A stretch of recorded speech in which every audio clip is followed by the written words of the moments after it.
At the high level, LEGO Universe connects millions of LEGO fans together, brings them together to build, play, share together online, and connect them in new ways, and play with LEGO in a new way. What that really means is you can get in there, you can create your own minifigure, you adventure with that character, you get to play through this whole big epic backstory that we've got going on. You go on missions with other players, you trade with other players, and you collect stuff. And whatever you have collected from models and bricks, you go to your own little planet chunk, and you build maybe your own little castle, if that's what you want to build. Bring your worlds to life, right? That was the idea. You're going to come in here and you're going to bring these worlds to life. So how are you going to do that? And we had models and you could build, but you could never make them come to life.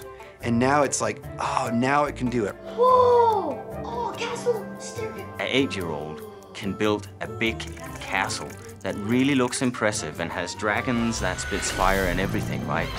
He can build that.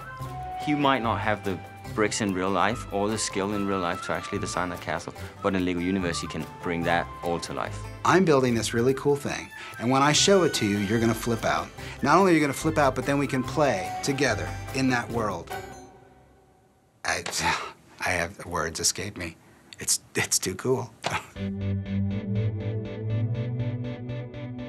There's 3 different building experiences in the game. There is quick build. That's the fastest way of building. Basically, your minifig just built this thing automatically. But still, the player really gets the sensation that, hey, I created this awesome thing. The next step on our journey is modular building. So the first example you come across in the spaceship that you start out on is you have to build this escape rocket. And you can put them together very simply, right? There's 3 sections, you connect one, and you can swap out different parts to try different styles. You're building a rocket no matter what, but your rocket's gonna look different than my rocket will. And so you have a little bit of customization and creativity starting to sneak in here, right? But it's still a very easy experience, very lightweight. You can kind of go in and out of it, no problems, right? And anybody can do it. And then, of course, we got the more creative experience, which is on your property. And here you can really do whatever you want. All the bricks that you have collected throughout the game, you can put together brick by brick and design exactly what you want. So that's the completely open-ended creative experience. Now you can put models out in that space that you've earned along the way, or you can also build something from scratch, right? Which takes us to the next level. So now we're getting into brick by brick building. So now we're actually at the point that's sort of the analog to real life Lego building, right? Where we're putting a brick together at a time. Then the final step on that is adding behaviors to your creations. There's a programming language that basically looks like puzzle pieces. And you can plop down all kinds of things, like when I get near something, when I get hit, any of those things. And then you can say, do all these different things, like break apart, or play this animation, or do this sound, or shake around, or turn sideways. There's just so many possibilities. And what I really can't wait to see is what are people gonna do with this really powerful language.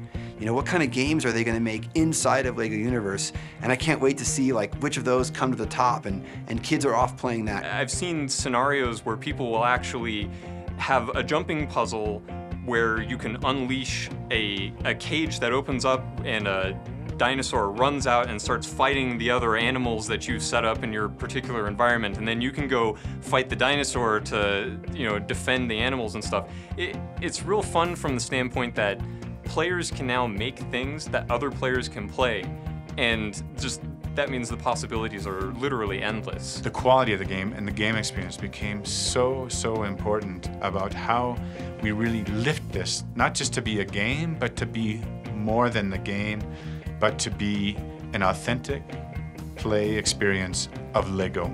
And I love Avant-Gardens, I love Gnarled Forest, I love all of these other levels. I think they're great because our artists are amazing, but I love the properties because they're empty. They're blank. I can do whatever I want there. I can run around for 2 hours, smash a bunch of things, complete a bunch of missions, get a bunch of bricks, go to my property and build my own castle. Make it mine. Think about what's the world you want. If you could have any world, what would yours be? And then apply that when you're in the game so that when you get to the build part, you're ready to go, you've got some cool ideas, and then your friends can come over and you guys can play in your world. It's more than a game, really. It's a new way to play with LEGO into the next century. LEGO Universe is a game that people are going to want to play. And again, it's a game that's going to keep growing and growing and growing. Content, functionality, and it's up to the consumer to build what they want. So a lot of the game is also in their hands to build and create what they imagine, what they can do. It's just a fantastic game and everybody needs to play.